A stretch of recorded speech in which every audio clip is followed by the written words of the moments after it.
Hello, my name is Craig Washington, and I am here with Darlene Hudson, and we are the co-founders of the Bayard, Rustin, Audre Lorde Breakfast, and we're here at the Martin Luther King Jr. Center for Social Change, and we're excited to be here at this site talking about the breakfast. So we wanted to share a bit about the breakfast and how that event got started. So Darlene, would you like to?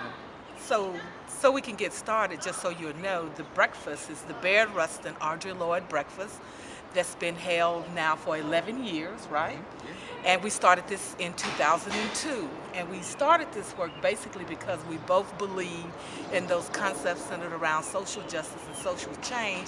And more importantly, we wanted to highlight some of the people from that area, in particular Bayard Rustin, for his organizing efforts in 1963. As a matter of fact, through the whole civil rights movement, as he was somewhat of an advisor to Martin Luther King, but in particular for the work that he did on the 1963 March on Washington.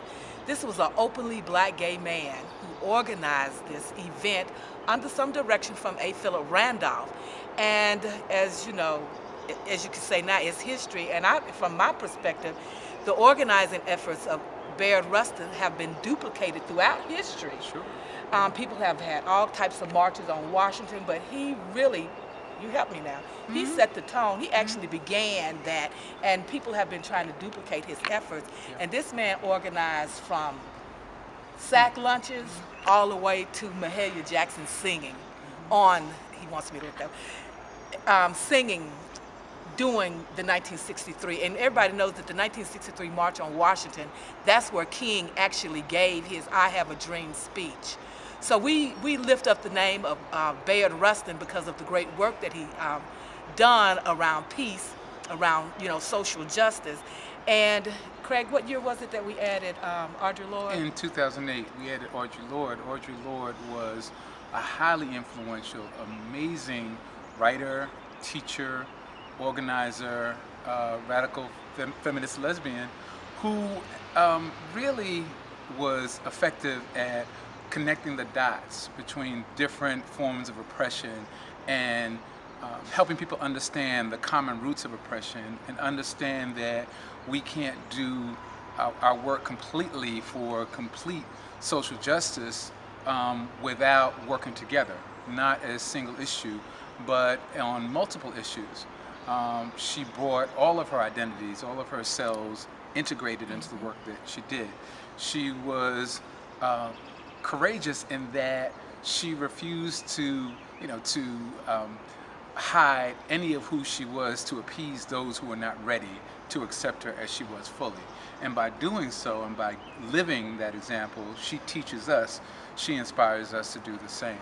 So we felt that we wanted to lift up these two just inspirational icons as ways of, again, acknowledging that as LGBT queer folks, we and people of color and women, we have always been a part of the movement. Bayard Rustin in particular had been organizing since the 40s. Right. When Martin Luther King Jr. was in grade school. So came with, decades of history and experience in teaching. And so we know that the history of the civil rights movement is taught in such a way that it erases the contributions of women, particularly black women, as well as gays and others who were just not valued.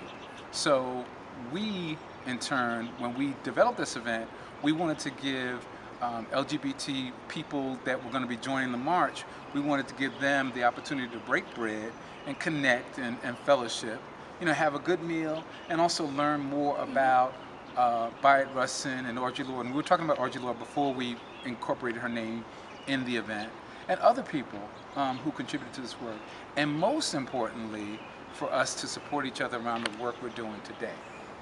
So we want everybody to come out. It is MLK Day, Martin Luther King Day. That's January the 16th. The breakfast starts at 10 o'clock. And we want people after the breakfast to be prepared to march. We want to increase our numbers of the people who are marching. We want to give some visibility to the efforts that we are engaging in around Bayard, Rustin, and Audre Lorde. And you know, I personally want to thank the Martin Luther King Commission, the African American Renaissance, which was originally under the direction of Reverend James Orange, who passed away, and now the march, the MLK Day March, is being headed by the Orange family. So we want to appreciate them for allowing us to come up under their umbrella. We're on Facebook. You can check us out on Facebook, the Rustin Lorde Annual Breakfast.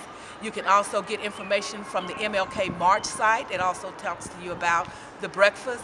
And I encourage all to go online, learn more about Audre Lorde, learn about Bayard Rustin. We have some people in our history books. I mean, we have some people in our history that are not in our history books. And I think that it would be a great time for LGBT people to come together and learn more about some of our civil rights icons that exist in that day. Yeah, we hope to see you there. It's going to be a great time. You have fun, good food. It'll be a good chance to meet some really exciting, dynamic people that are in it, that are involved in the work. And also, this year's theme is setting the agenda. So we want to make sure that we are moving forward in setting our agenda for the work ahead of us in this community. And in 2012, we're marking the centennial, the 100th anniversary of Bayard Rustin's birthday, so which will be March 17th of this year. And so there's going to be work, efforts, activities going on in Atlanta and throughout the nation acknowledging Rustin's work. So we're going to be announcing that at the breakfast. So come on down. It'll be great. And thank you, Urban Socialites, for checking out the breakfast this year. We appreciate it.